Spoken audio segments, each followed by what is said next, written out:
modelos, bueno, fundamentalmente tengo que decir que prácticamente toda esa producción científica relacionada con los triterpenos pentacíclicos están desarrolladas en sistemas libres de células, cultivos celulares o animales de experimentación.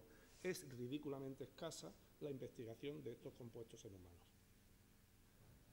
Dicho esto, trabajando con modelos de roedores, sabemos que los compuestos triterpénicos pentacíclicos son efectivos en lo que tiene que ver con una mejora del metabolismo lipídico, por tanto, tienen un efecto obesidad, disminuyen la grasa abdominal, bajan el peso, mejoran los niveles de los lípidos circulantes sanguíneos, como por supuesto los LDL, los triglicéridos totales o el colesterol total, e incluso a nivel hepático son capaces de regular la expresión de genes lipogénicos que tienen que ver con la acumulación de grasa en nuestro abdomen.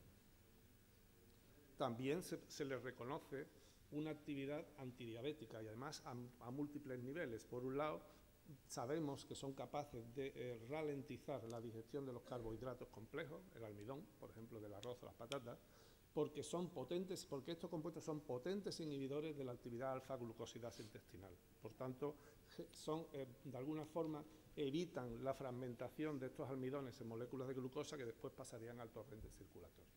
Además de trabajar a ese nivel, los compuestos triterpénicos pentacíclicos también han demostrado que tienen un efecto insulinmimético, es decir, refuerzan la respuesta de los tejidos periféricos a la insulina, que era una de las causas del síndrome metabólico. Y además, en un individuo que está en una fase prediabética con alta glucemia en sangre, como veíamos en el síndrome metabólico, su páncreas intenta compensar esa hiperglucemia con mayor producción de insulina. Se da la paradoja de que en estos individuos se llega a dar una situación de hiperinsulinemia con una hiperglucemia. Y eso genera citotoxicidad para la célula beta pancreática, que al final termina colapsando y es cuando se desarrolla la diabetes mellitus tipo 2. Bueno, pues sabemos que compuestos análogos al ácido leanólico son capaces de proteger, por un lado, la síntesis, la biosíntesis de la hormona insulina en la célula beta pancreática, estimulan su secreción al torrente circulatorio y además preservan a la célula beta de esa citotoxicidad. También tiene un efecto hipotensor. De hecho, se ha comprobado en ensayos con animales que la administración en la dieta de estos compuestos bioactivos reducen su tensión arterial, relajan los vasos del sistema circulatorio y además esto lo hace a través de la estimulación del óxido nítrico que tiene estos efectos vasorelajadores. Previenen también lo que es, ya se ha apuntado aquí, en el caso del hidroxitirosol, es una propiedad que también cumplen estos compuestos triterpénicos pentacíclicos que evitan la oxidación del colesterol malo, que tiene mucho que ver con la formación de la placa de ateroma, lo que es la generación de aterosclerosis y la enfermedad cardiovascular.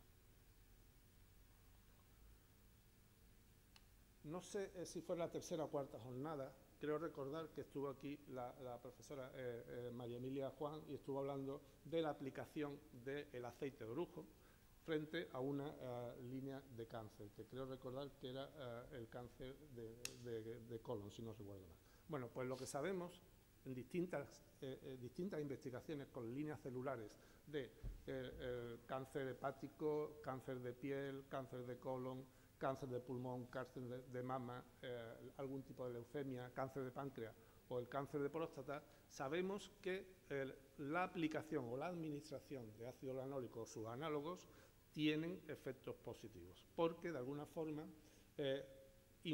afectan favorablemente para el paciente, para el ratón paciente o para la célula paciente, de alguna forma bloquean la generación de los tumores. Tienen actividad antimetastásica porque de alguna forma impiden lo que es la migración, la invasión y la adhesión de las células tumorales. Inducen, de hecho, la eliminación de las células tumorales, favoreciendo la apoptosis sin afectar a las células sanas. Por último, también se han demostrado efectos favorables en enfermedades crónicas neurodegenerativas como el Parkinson y el Alzheimer. Por ejemplo, en este campo sabemos que el ácido leanólico y sus análogos son capaces de disminuir la extensión de la placa del amiloide beta, que tiene que ver con la génesis de la enfermedad de Alzheimer. Todas estas enfermedades, por muy diversas que parezcan, todas tienen mecanismos prácticamente idénticos. Todos, de hecho, podríamos decir, este conjunto de patologías podríamos definirlas como desórdenes derivadas de una disfunción mitocondrial, son enfermedades redox. Y todo tiene que ver con la sobreproducción de especies radicales libres en la mitocondria de la célula. En la fábrica energética, en la planta energética de la célula, la obesidad, la disfunción del metabolismo de las grasas en los humanos genera sobreproducción de especies radicales libres. Y esa acumulación de especies radicales libres genera un estrés oxidativo y genera, como ya se ha apuntado aquí, una respuesta inflamatoria, que a su vez son la causa de la resistencia a la insulina y todo lo que sería la fragmentación de las moléculas de DNA, la que tendría que ver con la peroxidación de los lípidos de las membranas, es decir, todos los procesos moleculares y bioquímicos que llegan a desencadenar esta patología que acabamos de ver. En el año 2013, a invitación de la Asociación Americana de Diabetes, planteamos una revisión de la evidencia científica que había sobre los papeles, las bases bioquímicas de las acciones beneficiosas del ácido leanólico y sus análogos. Y vimos que, aunque si bien, como en el caso del hidroxitirosol, no son potentes secuestradores de radicales libres directos, sí ejercen un claro efecto antioxidante. Y lo que propusimos es que ese efecto antioxidante lo realiza por mecanismos indirectos, que tiene que ver con el reforzamiento de la respuesta celular antioxidante ante situaciones de estrés oxidativo o de estrés quimiotóxico. Y ahí tienen que ver mucho dos factores de transcripción clave, como es el factor de transcripción NRF2, que básicamente, y para no extenderme, tiene que ver con la respuesta antioxidante, y con el bloqueo del factor de transcripción NF-κB, que tiene que ver con la respuesta inflamatoria. El ácido oleanólico, el ácido maglínico y otros compuestos análogos activan NRF2 favoreciendo la respuesta antioxidante celular y bloquean NF-κB, con lo cual eliminan o aportan beneficio a cualquier proceso patológico en el que interviene la inflamación. Bueno, estos compuestos a día de hoy sabemos que existen aproximadamente en unas 200 especies vegetales. Pero mire por dónde resulta que probablemente el olivo sea la especie vegetal en el cual estos compuestos se encuentran en mayor proporción en estado libre. De hecho, son componentes naturales de la cutícula de la hoja y de la piel de la aceituna. Se identificaron por primera vez por un gran y admirado compañero nuestro en los años 60, que fue el profesor Eduardo Bioque, cuando por primera vez describe la presencia de estos componentes como integrantes de las ceras de la cutícula de aceituna. Tuvimos que esperar prácticamente 30 años para darle valor farmacológico y como compuestos bioactivos a estos compuestos. Y de hecho son mucho menos conocidos que los fenoles, que los derivados fenólicos, pero sería la tercera pata del banco junto con los compuestos probióticos en esos aspectos saludables de la aceituna. Ahí vemos la estructura química del ácido oleanólico y del ácido maglínico. En un trabajo que publicamos en el año 2010, estuvimos analizando la composición de tres variedades mayoritarias en España, como serían la picual, la hojiblanca y la arbequina, donde vemos que en la aceituna los contenidos de estos compuestos son muy significativos. Estamos hablando del nivel de 1,5 miligramos por gramo de ácido maglínico, por gramo de aceituna en peso seco, mientras que del ácido maglínico en el fruto estaríamos hablando de alrededor de medio miligramo por gramo. Esta concentración es muy significativa. Evidentemente en la hoja de olivo tenemos concentraciones 40 veces superiores, pero la base, digamos que la aceituna podría ser sin duda el alimento básico o la fuente primaria alimentaria de estos compuestos. Este trabajo también de unos compañeros nuestros, algunos de ellos aquí presentes, que analizaron, consideraron muchas más variedades. También está publicado en 2010 ellos hablan de fruto, de pulpa, pero realmente yo entiendo que se están refiriendo a aceituna deshuesada, porque tal como vemos aquí, por unos análisis en cromatografía de gases y detección FIR, vemos que estos compuestos, como decía, son integrantes de las ceras de la cutícula y, por tanto, se encuentran exclusivamente en la piel de la aceituna. La pulpa no tiene triterpenos pentacíclicos y la semilla tampoco. Por tanto, vemos allí que en las dos gráficas de arriba, todo el pool de triterpenos pentacíclicos de las aceitunas provienen de su piel. Como decía, resulta llamativo que la inmensa investigación que se hace en animales y en cultivos celulares con estos compuestos no vaya acompañada de investigación en humanos. De hecho, lo muy poco que hay, está hecho en aceite de oliva o aceite de orujo.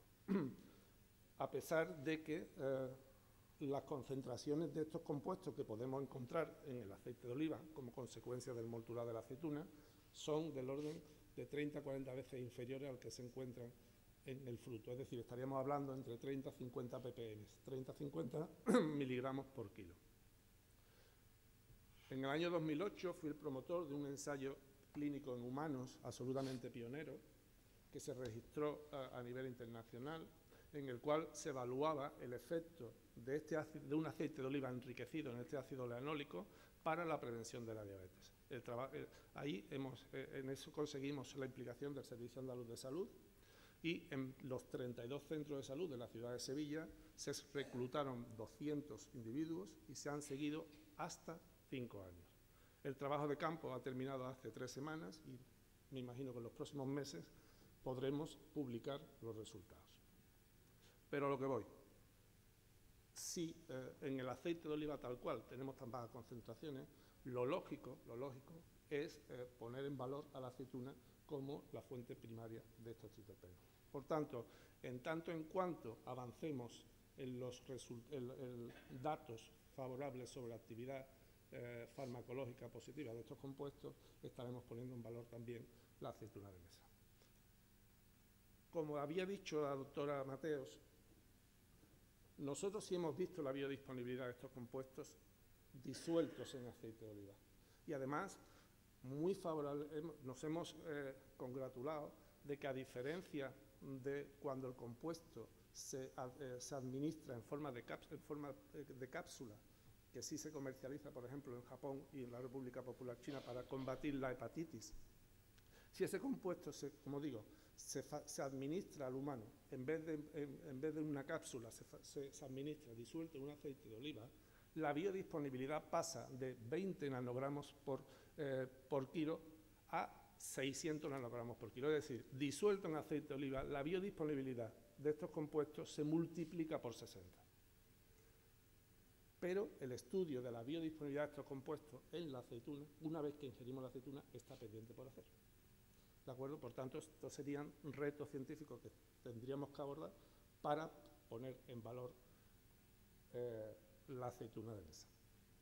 Solamente quiero poner dos pinceladas que, en función del tipo de procesado de la aceituna de mesa, tienen repercusión. Este es de Juan Peragón, de la Universidad de Jaén, y hace referencia al procesado estilo Jaén, que básicamente es el estilo aloreño de Málaga, machacado, exposición al agua, posterior conservación. Vemos como aquí hay una pequeña merma de los niveles de estos compuestos. Pero, por ejemplo, en el estilo español, en el momento en el cual las aceitunas se someten a un medio alcalino, evidentemente la formación de las sales sódicas, como en el caso de los ácidos grasos, hace que mucho se pierdan estas lejías. Bueno, con todo esto lo único que pretendo es que veamos que la aceituna, aparte de los probióticos a nivel micro, los derivados fenólicos y los compuestos terpénicos tienen que ser una referencia en la dieta mediterránea. Que todo el mundo tenemos claro que dieta mediterránea la asociamos a aceite de oliva, pero la aceituna de mesa tenemos que darle más protagonismo. Y desde luego, lo que sí tenemos claro es que frente a cualquier snack no hay ningún aperitivo más agradable que un buen puñado de aceitunas de mesa. Y nada más. Muchísimas gracias.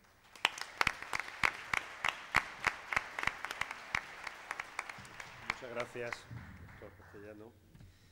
Bien, y ya para cerrar las intervenciones de esta mesa redonda, y quiero agradecerle además la buena disponibilidad, porque estaba el primero, pero lo hemos al final, pues va a tener el honor de cerrar, que no es tampoco... El doctor Noé Arroyo es investigador del Instituto de la Grasa y centra principalmente su investigación, su línea de investigación en la microbiología de la aceituna de mesa, y nos va a hablar de los estudios para la mejora de las características saludables. Cuando usted quiera. Muchas gracias por tu presentación y gracias al comité organizador por brindarnos la oportunidad, pues, de hablaros muy brevemente, porque no quiero tampoco, dado las horas que vuestros estómagos sufran mucho más, los estudios que estamos haciendo ahora mismo para la mejora de las características saludables de la aceituna de mesa.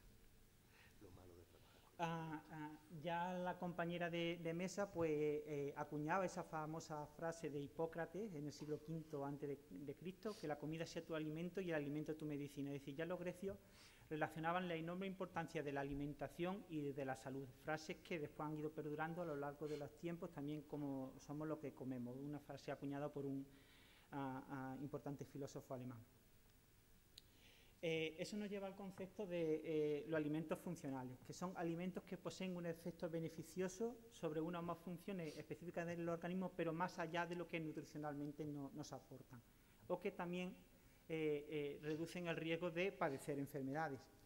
Y ahora hagámonos una pregunta que los ponentes hoy, pues, han dado mucha información sobre ella. ¿Podemos considerar la aceituna de mesa como un alimento funcional? Esa pregunta, pues, según las personas, pues, puede ser... unas personas opinarán más que sí, otras personas más que no. Yo creo que hoy se está aportando mucha información que nos dice que sí, pero lo que sí estaremos de acuerdo es que la aceituna posee todas las características saludables del aceite de oliva, que sí que ya tiene alegaciones de tipo nutricional, pero que además tiene otros componentes de alto valor biológico, como estamos viendo hoy. En esta tabla he intentado resumir algunos de estos componentes y las concentraciones medias en las que se encuentran en la aceituna, y algunos de estos componentes, pues, están casi exclusivamente en la aceituna, como estábamos viendo. Algunos que están exclusivamente en la aceituna: la fibra, que estimula la peristalsis intestinal, el crecimiento de la flora intestinal. La aceituna tiene también alto contenido en polifenoles y, como estaban hablando la persona que me ha precedido, pues, alto contenido en ácidos triperténicos, como es el ácido maslínico. Además, hay un estudio muy reciente, publicado este mismo año, de esos primeros estudios que ya en este aspecto los italianos se lo han adelantado un poco. Esos primeros estudios en los que ya a personas, estudios si no clínicos, sí ya de tipo nutricional, en los que alimentando a personas, en este caso un total de 25 voluntarios sobre un tiempo de un mes, con 12 aceitunas de ingesta diaria, pues se observó que la ingesta de esta aceituna al final de ese periodo de un mes tenía un importante efecto antioxidante, había variaciones significativas en marcadores de estrés oxidativo, reducía los niveles de interleucina 6, lo que daba información sobre que modulaba la respuesta antiinflamatoria, reducía la grasa y producía un incremento de músculo en cuanto a índices corporales, y también tenía una modulación de la microbiota intestinal, ya que producía un ligero aumento de las poblaciones de Lactobacillus NC, que, como hablaba Rufino, pues anteriormente son grandes, y la compañera de la Universidad de Jaén, son grandes, la aceituna de mesa son un gran portador de estos microorganismos. Por lo tanto, ¿cómo podemos incrementar aún más las características saludables de la aceituna de mesa? Si ya un alimento funcional con un gran poder, ¿cómo todavía lo podríamos hacer más saludable? Pues reduciendo el contenido en sodio. La primera de la línea de investigación que estamos llevando a cabo desde nuestro grupo es intentando reducir el contenido en sodio de los frutos, que es quizás el principal hándicap de tipo nutricional que pueda tener la aceituna. Y dos, convertirla, como hemos estado hablando en la mesa, en transportador de microorganismos beneficiosos. Como saben, la sal común es ampliamente utilizada en la alimentación, pues por una parte para ralentizar y estabilizar el alimento, impidiendo el desarrollo de los microorganismos, y por otra parte dotando al alimento de características organolépticas deseadas en cuanto a la sabor y a la textura. Actualmente hay una serie de iniciativas de diferentes organizaciones a nivel mundial, de la Organización Mundial de la Salud, de la ESAN, para reducir el contenido en sodio de los alimentos, hasta una ingesta que no supere los 2 gramos de sodio diarios, que viene a ser unos 5 gramos de sal. Pero es que los consumidores además demandan cada vez más alimentos más sanos y saludables, como son los alimentos bajos en sodio, para reducir el riesgo de enfermedades cardiovasculares. La aceituna recién cogida del árbol es un fruto con un contenido en sodio muy bajo, en torno a 0,03 gramos por 100 gramos de pulpa. Sin embargo, durante el procesado que va llevándose a cabo en la industria, los procesos de cocido, la fermentación y la puesta en salmuera de la aceituna, va incrementando el contenido en sodio hasta llegar al final del proceso a una media de 1,2 gramos por 100 gramos de pulpa, que va a depender pues, del tipo de proceso y del tipo de variedad de aceituna. Sin embargo, cualquier estudio que vaya encaminado a reducir el contenido en sodio o en sal de las aceitunas, previamente nos tenemos que asegurar que el alimento no va a sufrir ningún tipo de alteración microbiológica, ni va a suponer un riesgo para los consumidores, que ese cambio o esa reducción en el contenido de sodio, porque organolépticamente no va a ser valorado negativamente por los consumidores, y que las características físico-químicas del fruto, pues en el caso de la aceituna, pues deben seguir cumpliendo con la legislación que actualmente está vigente, pero que, como ya han comentado anteriormente, se va a cambiar en breve. Bien, pues esas modificaciones de reducir el contenido en sodio se pueden llevar a cabo tanto durante la fase de fermentación como en la de envasado. ¿Y a qué modificaciones nos referimos? Pues una de esas vías sería tan sencillo como sustituir parte del cloruro sódico que se utiliza en las fermentaciones por otras sales minerales que tengan un mayor valor nutricional, como puede ser el cloruro potásico, el cloruro de calcio o el cloruro de magnesio o cloruro de zinc.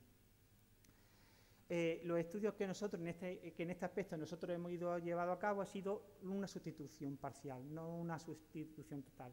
Es decir, siempre hemos mantenido una concentración basal de cloruro de sodio, pero que hemos ido alternando mediante diseños experimentales, de manera que la concentración total siempre fuera igual al 10%, para mantener una actividad de agua similar a la que se utiliza, pero con la sustitución de las otras sales. Y como pueden ver en esta tabla, pues con esa simple estrategia se consigue reducir hasta en un 50% el contenido en sodio de las aceitunas, mediante diferentes combinaciones con cloruro potásico, cloruro magnésico. Con estas ecuaciones, además, podemos estimar el contenido en sodio que va a tener el fruto en función de la sal mineral con la que estemos realizando la sustitución. ¿Qué efecto tiene sobre las características organolépticas? Lógicamente, la reducción del contenido del sodio y la introducción de otras sales va a producir algunos cambios. En el caso del cloruro de calcio, se relaciona ese cambio con un mayor amargor de los frutos y una mayor textura. Como pueden ver, algunos de estos cambios no tienen por qué ser negativos. En cuanto al efecto sobre los microorganismos, como se puede ver en esta gráfica, el cloruro de calcio tiene un efecto muy parecido al cloruro de sodio, tanto para las levaduras como para las bacterias lácticas. Sin embargo, el cloruro de magnesio y el cloruro de magnesio y el cloruro de potásico pues tienen un menor efecto inhibidor. Mención especial deben de tener las sales de zinc. El zinc, como muchos de ustedes sabrán, es un micronutriente esencial para la vida y que además se utilizan en muchas estrategias de la UNICEF para combatir diarrea, sobre todo en niños en países de desarrollo, y también se añade como suplemento para personas que, por ejemplo, que están en embarazo o están en época de lactancia. Además, la FDA ha reconocido el uso de diferentes sales de zinc, cloruro de zinc, sulfato de zinc, como elementos seguros para su uso en la fortificación de alimentos, que también está aceptado por la Comunidad Europea. Nosotros estudiamos el efecto de la sales de zinc sobre los microorganismos que existen en la aceituna y vimos que el cloruro de zinc tenía un importante efecto inhibidor, sobre todo sobre las poblaciones de levadura. En este estudio se estudió el efecto del cloruro de zinc en un rango de 0 a 250 partes por millón sobre 22 cepas de levadura. Vimos que por encima de 250 partes por millón en todos los casos se producía una importante inhibición, como pueden ver en esta gráfica, y que lógicamente conforme íbamos aumentando la concentración, esa inhibición iba siendo más rápida. Cuando procedimos a validar los resultados ya en envasados reales, unos estudios que realizamos con envasados de aloreña, vimos que además de esa reducción de las poblaciones de levaduras, como pueden ver aquí, también había una reducción de las poblaciones de levabacterias y que ese efecto inhibidor era todavía más considerable que el conservante que normalmente se utiliza en la industria alimentaria, que es el sorbato potásico. Es decir, tenía un efecto mucho más inhibidor que los conservantes que actualmente se utilizan. Además, fue bastante positivo ver que producía una mejora respecto al color verde de los frutos, producía un incremento de la textura y además enmascaraba el sabor amargo de los frutos. Y también conseguíamos una fortificación de las aceitunas con zinc. Las aceitunas tienen un contenido bajo de sodio en zinc y para esa parte de la población que pudieran estar buscando alimentos fortificados en este oligoelementos, pues conseguíamos una importante fortificación, de manera que 100 gramos de aceituna envasada en 750 partes por millón de zinc conseguíamos superar la ingesta máxima recomendada. En esta tabla le resumo pues, los efectos tanto microbiológicos como físico-químicos como sensoriales que las diferentes sales que hemos evaluado tienen sobre estos tres aspectos. El cloruro de calcio va a producir un descenso del crecimiento microbiano, principalmente de las enterobacterias, va a retrasar desde el punto de vista de la fermentación la difusión de los azúcares, un descenso en la producción de ácido láctico y un descenso en el pH también. Y sobre todo, lo más importante, pues que va a producir una firmeza mucho más atractiva. La segunda de esas líneas es cómo podemos convertir a la aceituna de mesa en transportadores de microorganismos beneficiosos. Como ya ha salido el tema, mediante la formación de biofilms dirigidos que incluyan en su interior microorganismos con potencial probióticos.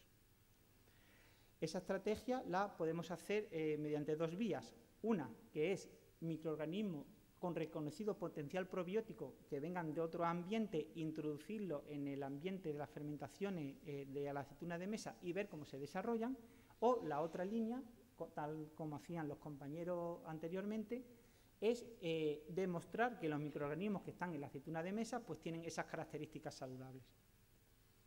La primera de las líneas, la de utilización de microorganismos exógenos, pues fue una línea elegida por investigadores italianos, los estudios de la vermicoca, que son también relativamente recientes, del 2005, en la cual evaluaron diferentes especies de bacterias probióticas, Lactobacillus rhamnosus, Paracasei, Bifidobacterium, y vieron que había especialmente una cepa, Lactobacillus paracasei, de origen humano, que presentó los mejores resultados de supervivencia y adaptación. Y que cuando esa aceituna que se habían puesto en contacto con el Paracasei se daba como alimento a voluntarios, pues que la Paracasei era capaz de recuperarse de la heces. Eso le llevó pues, a la obtención de una patente. El inconveniente, pues que como son microorganismos no autóctonos del proceso fermentativo, pues muchas veces, como pueden ver en esa fotografía, pues si lo comparamos con la fotografía que Rufino ha puesto anteriormente, pues no se forma un verdadero biofilm, sí, los microorganismos están adheridos, pero de una manera aislada. Además, ese microorganismo pues, tiene una baja imposición en la fermentación, aproximadamente sobre el 30%, y también el producto tiene una baja vida de mercado.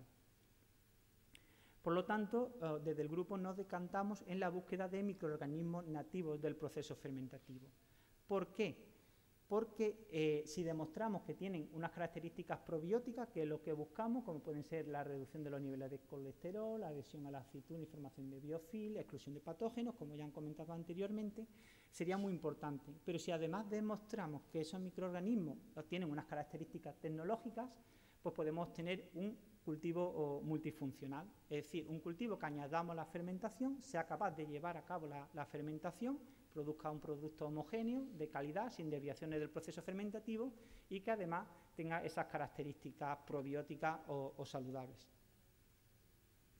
Esa línea de investigación se inició con un proyecto europeo, el Probioli, empezó en el 2011, terminó en el 2013, donde investigadores de diferentes partes de Europa, relacionados con la temática de las aceitunas de mesa, de Grecia, de Italia y de España y de Portugal, también de Túnez, pues tanto grupos de investigación como empresas, como asociaciones del sector, estuvieron de acuerdo en formar un consorcio para la búsqueda de esos microorganismos probióticos de las fermentaciones de aceitunas de mesa.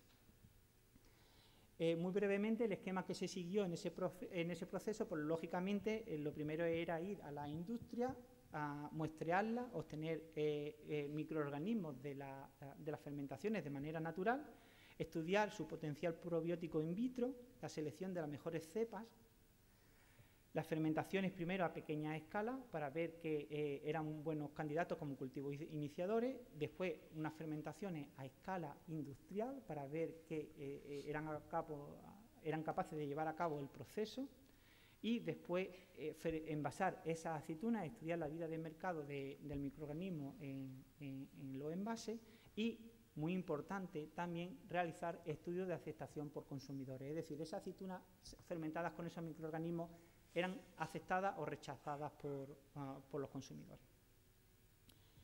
Todos esos estudios se concretaron y terminaron con la patente de una cepa de Lactobacillus pentosus, que está depositada en la colección española de cultivos tipo, que tenía capacidades potencialmente probióticas, que tenía unas excelentes capacidades tecnológicas, de eso la validamos como cultivo iniciador en fermentaciones industriales, y era capaz de fermentar la aceituna y de adherirse al biofil.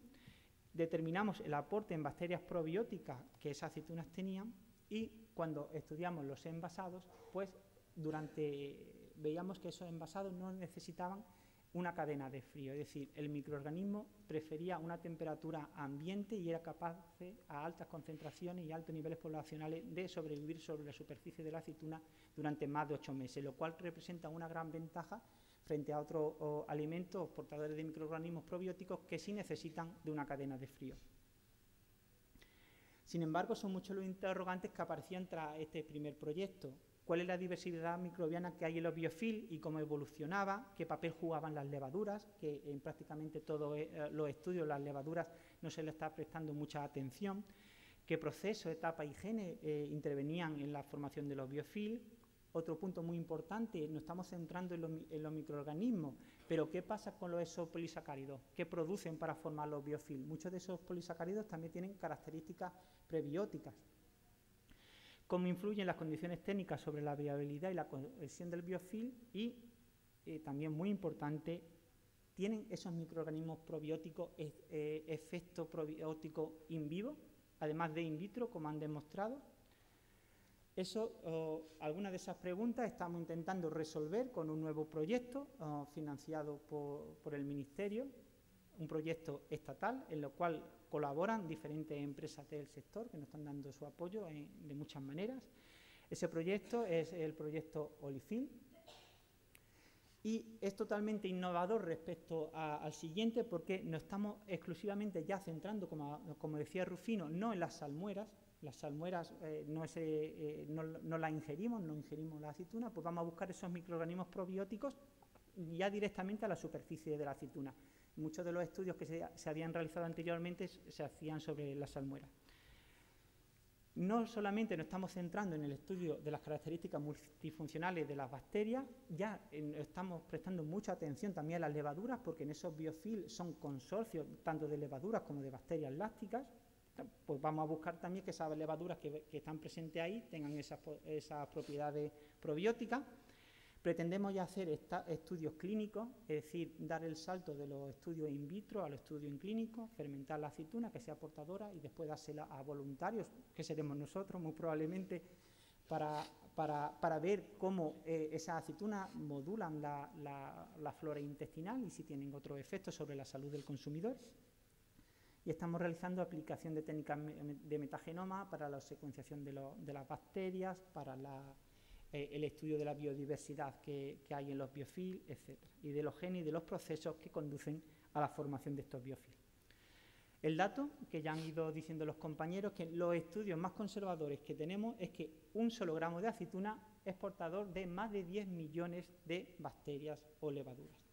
Una aceituna media tiene un peso de 5 gramos, pues una sola aceituna es portadora de 50 millones. Si un aperitivo en un bar tomando una simple 4 o 5 aceitunas, pues estaríamos ingiriendo más de 250 millones de microorganismos por esta vía. Resumiendo, ¿cómo es actualmente la aceituna que ingerimos? Es una aceituna procedente de una fermentación, en la mayoría de los casos no espontánea, no dirigida, que presenta, como hemos visto, biofilm de manera natural en su superficie, pero que ni mucho menos han sido explotados ni caracterizados, ni los microorganismos, ni la matriz, ni los exopolisacáridos.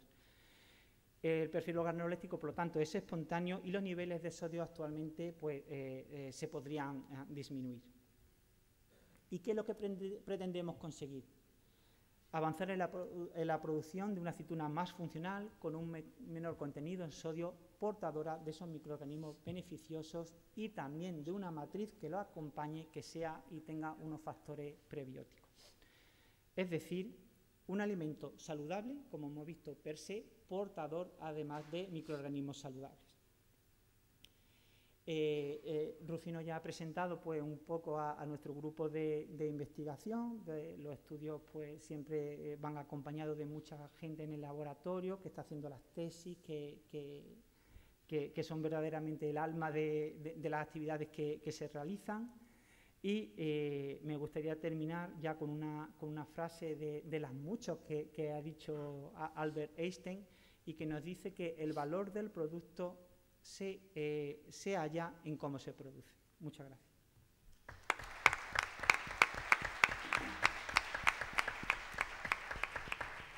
Bien, muchas gracias, doctor Arroyo.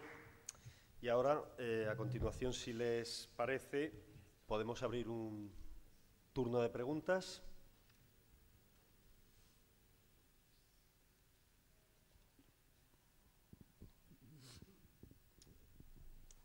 Hola, buenos días. Muy interesante todas estas las ponencias que ha habido, ¿no? Lo que pasa es que a nivel sector ahora, en este momento, ¿qué alegaciones nutricionales podría utilizar el sector de cara a estas características saludables en las etiquetas de los productos? ¿Qué alegaciones podría utilizar? Admitidas por el reglamento comunitario. Claro, esto tiene una base legislativa que tiene que estar demostrado. ¿A qué nivel están demostradas estas cosas para poder defenderlas con el reglamento comunitario que permite introducir alegaciones nutricionales en las etiquetas? Yo voy a hablar en nombre de mis amigos, mis compañeros microbiólogos, en lo que concierne a los microorganismos. Hasta que no tengamos demostrado que esas bacterias tienen un potencial probiótico in vivo, no se puede alegar nada, absolutamente. De hecho, la Comunidad Europea ha rechazado, pues no sé cuántas alegaciones, casi 200 alegaciones de probióticos, porque no estaba demostrado in vivo que eso ocurriera. En el momento que lo tengamos, se podrá etiquetar, supongo. Y eso aparte de esfuerzo científico, requiere ayuda del sector. Ténganlo en cuenta.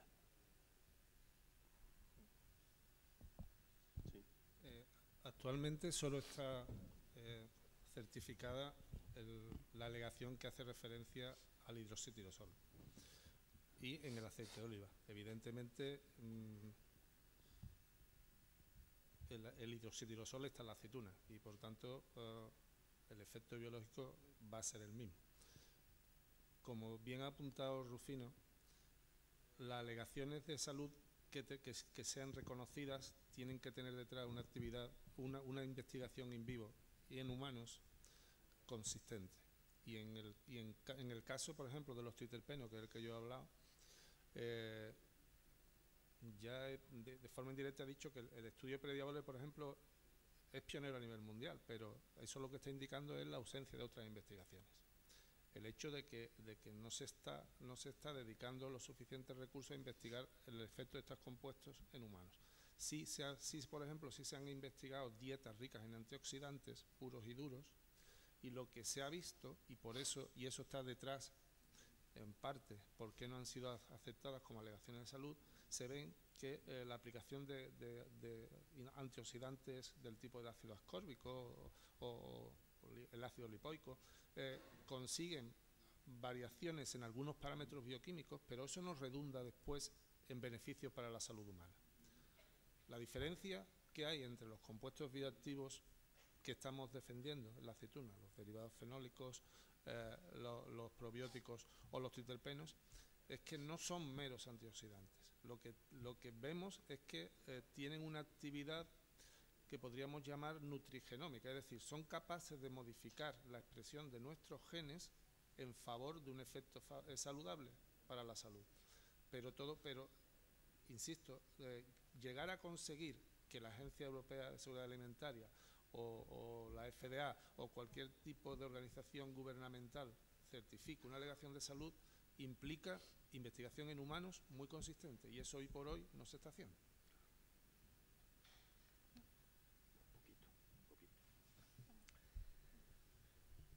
Bien, muchas gracias. ¿Alguna otra pregunta?